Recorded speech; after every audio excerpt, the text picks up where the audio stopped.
The Eggners Ferry Bridge has been in the news for a couple of weeks since part of it collapsed when struck by the Delta Mariner. But how did the bridge get its name, and why is it named after a ferry? In the first of two segments, Bill Hughes brings us some historical perspective. Dean Eggner lives in Covington, Georgia, but is originally from western Kentucky.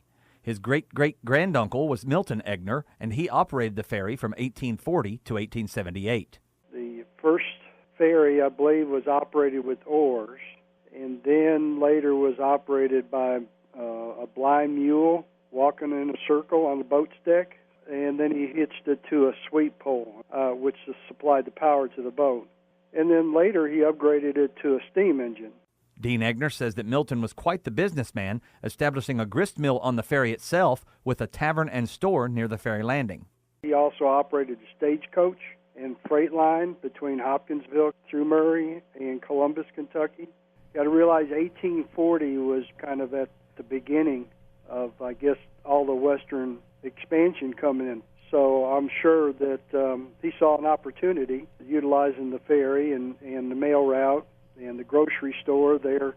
So he just took an opportune time when the growth was coming in and established all these businesses. In part two of this story, we'll share which side Milton Eggner supported during the war between the states.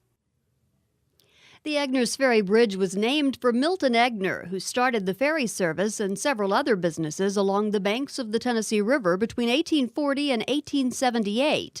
In part two of his historical perspective, Bill Hughes tells us which side Eggner supported in the war between the states. Dean Eggner of Covington, Georgia, is the great-great-grandnephew of Milton Eggner, and he says Milton was a slave owner, and so he sympathized with the Confederates. It's been related that during the time when there were Civil War battles in the upper Tennessee River area, many of the dead soldiers would float down the river, and they would pass the Eggners Ferry, and it's related that some of the bodies would float up against the ferry boat.